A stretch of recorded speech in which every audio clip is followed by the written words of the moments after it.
जंगल में बहुत तेज बारिश हो रही थी। मीनू मौसी और रानू चिड़िया आपस में बातें कर रहे थे। मीनू मौसी, जंगल में 3 दिन से लगातार बारिश हो रही है।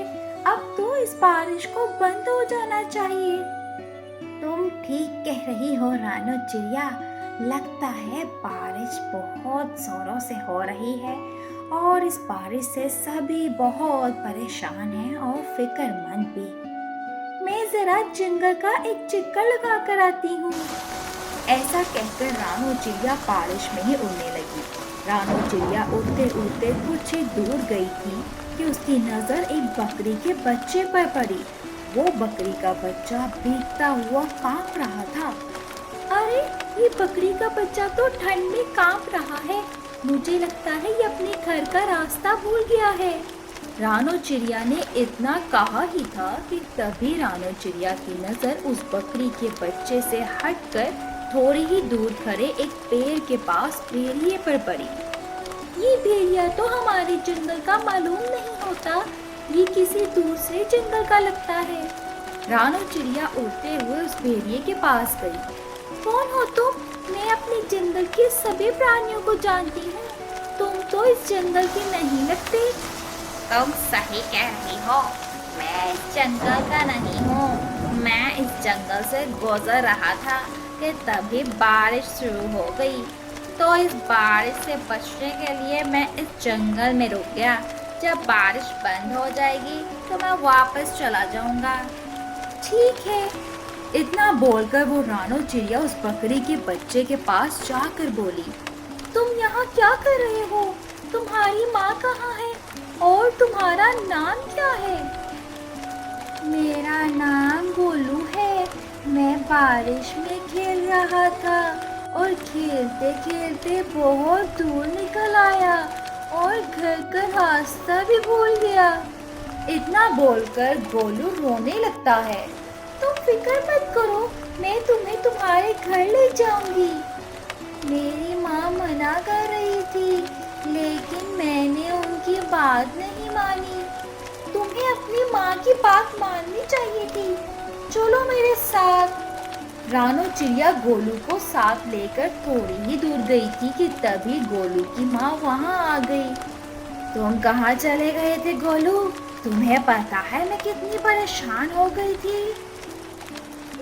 अपनी माँ को देखकर गोलू खुश होते हुए बोला, अब मैं आपकी हर बात मानूंगा माँ। रानू चिड़िया गोलू की तरफ देखकर बोली, अब तुम अपनी माँ के साथ घर चले जाओ और जब तक बारिश बंद नहीं होती तब तक बाहर खेलने मत आना। गोलू अपनी माँ के साथ चला गया और रानू चिड़िया मीनू मौसी के पास जाकर सारी बात बताती है। रानू चिड़िया की बात सुनकर मीनू मौसी बहुत गहरी सोच में डूब गई। मीनू मौसी, आप इतनी गहरी सोच में क्यों डूब गई? कहीं वो भेड़िया बकरी के बच्चे को नुकसान पहुंचाने का तो नहीं सोच रहा था? अरे नहीं मीनू मौसी, वो भेड़िया बेचारा तो खुद डरा सहमा एक पेड़ के नीचे खड़ा हुआ था। बारिश बंद होने के बाद वो चला जाएगा। अगले ही दिन बारिश थम गई। रानू चिड़िया धूप ले रही थी कि तभी वहाँ मोनू चिड़िया वहाँ आई और बोली, अरे मोनू, अरे रानू, तुम यहाँ आकर बैठ गई हो और वहाँ पर एक बकरी फूट फूट कर रो रही है। मुझे नहीं पता, वो बेचारी अपने बच्चे को ढूंढती फिर रही है। उसका कहना है कि उसका बच्चा कल रात से लापता है। चलो मेरे साथ। रानू चिड़िया फिर मोनू चिड़िया के साथ फौरन वहाँ चली गई। क्या हुआ? तुम क्यों रो रही हो? कल मैं अपने गोलू को घर ले गई थी। सुबह जब मेरी आँख खुली तो गोलू गायब था। मैंने पूरा जंगल छान मारा मगर वो कहीं नहीं मिला। तुम घबराओ मत, मैं अभी उसे तलाश करती हूँ। रानू चिड़िया गोलू को ढूंढने लगी। तभी उसकी नजर एक पेड़ के नीचे उसी भेड़िए पर पड़ी जो कि आराम से लेटा हुआ था। रानू चिड़िया उस भेड़िए के पास गई और बोली, क्या तुमने एक बकरी के बच्चे को कहीं देखा है? वही बच्चा जो कल बारिश में भीग रहा था। मैंने किसी भी बकरी के बच्चे को नहीं देखा। वैसे तो तुम मुझे कह रहे थे कि बारिश खत्म होने के बाद तुम चले जाओगे। हाँ हाँ, चला जाऊंगा। तुम तो ऐसे बोल रही हो जैसे तुम इस जंगल के मालिक हो और तुम्हारा ही हुक्म चलता है। अरे मेरी जब मर्जी होगी मैं चला जाऊंगा। रानो चिड़िया अपने दिल ही दिल में बोली, मुझे तो इस भेड़िए पर शक हो रहा है। मुझे जंगल के राजा शेर से इसकी शिकायत करनी होगी।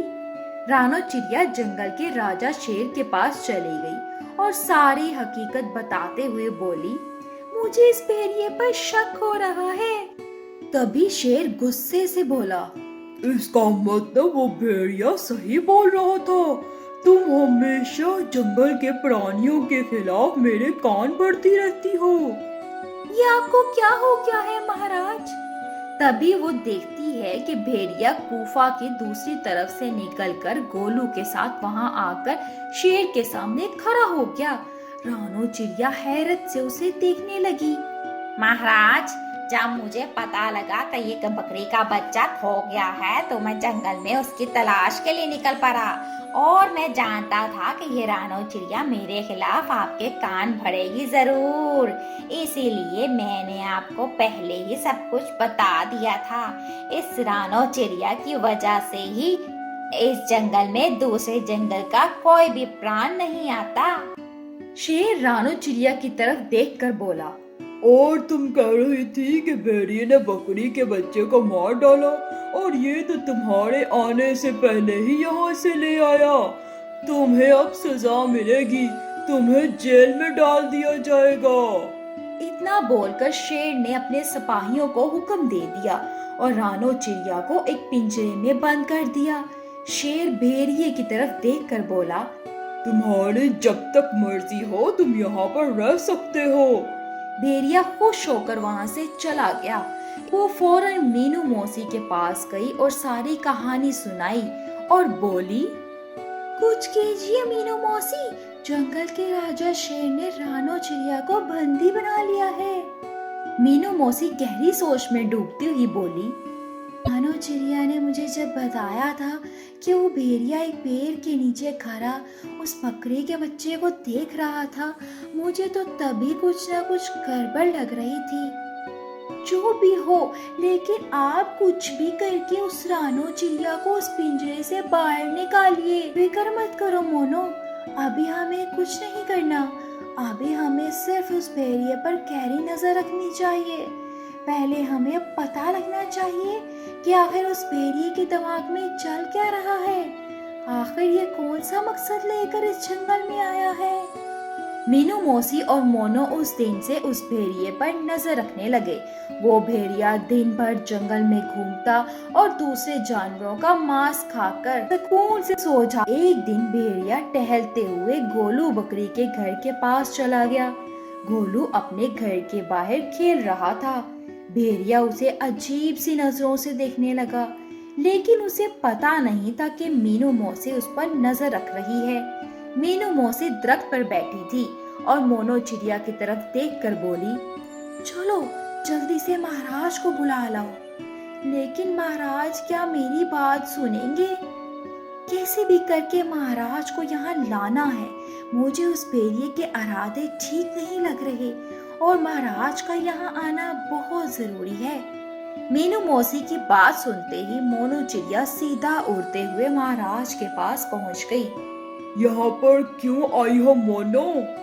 महाराज, आपको अभी और इसी वक्त मेरे साथ चलना होगा। मुझे अब चिड़ियों पर भरोसा नहीं रहा। सोच लीजिए महाराज, कहीं ऐसा ना हो कि आगे जाकर आपको अपने फैसले पर पछताना पड़े। लेकिन तुम मुझे कहाँ ले जाना चाहती हो? आप मेरे साथ चलिए और आप अपनी आंखों से देख लीजिए कि मैं आपको क्या दिखाना चाहती हूँ। फिर शेर मोनो चिड़िया के साथ सीधा उस जगह पर चला गया। वहीं मीनू मौसी शेर राजा के पास आकर बोली, महाराज इस पेड़ के पीछे छुप जाइए और इसी वक्त अपनी आंखों से देख लीजिए। मीनू मौसी के कहने पर शेर राज पेड़ के पीछे छुप गया। भेड़िया गोलू के करीब आकर उसे देखते हुए बोला, आज तुम्हारा मांस खाने का मन कर रहा है मेरा। ये क्या कह रही हैं आप? पिछली दफा जब मैं खो गया था तो आप ही मुझे महाराज के पास लेकर गए थे और मेरी माँ के पास छोड़ कर आए थे। अरे बकरी के बच्चे, वो तो मेरी बस एक चाल थी।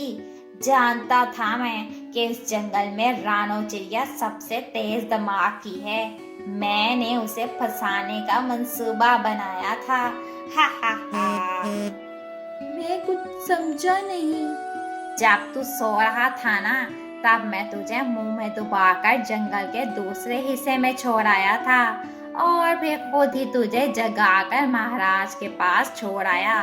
फिर जंगल के उस शेर ने रानो चिड़िया को ही दुश्मन मान लिया। लेकिन अब मुझे कोई खतरा नहीं। अब अगर मैं तुझे खा भी जाऊंगा तो जंगल का राजा कभी यकीन नहीं करेगा। तुझे खाने के बाद मैं जंगल में अपनी मनमानी शुरू कर दूंगा। इतना बोलकर भेड़िया गोलू बकरी के बच्चे पर हमला करने वाला था। तभी शेर धारता हुआ वहां आ गया। शेर को धारता देखकर भेड़िया पूरी तरह से घबरा गया। अच्छा, तुमने जंगल के सबसे समझदार और मेरी यकीन वाली पक्षी को मेरे ही हाथों बंदी बना दिया। तो ये थी तुम्हारी चाल। मैं तुम्हें नहीं छोड़ूंगा। इतना बोलकर शेर ने उसे उसी टाइम मार डाला और मीनू मौसी की तरफ देखकर बोला, मुझे माफ कर दो मीनू मौसी, मुझसे गलती हो गई। कोई बात नहीं महाराज, वो भेड़िया बहुत चालाक था और उसने अपनी चालाकी का फायदा उठाकर आपकी नाकों पर यकीन की पट्टी बांधी थी। शेरराज ने रानो चिड़िया को आजाद कर दिया, लेकिन इस बार सबकी हीरो मीनू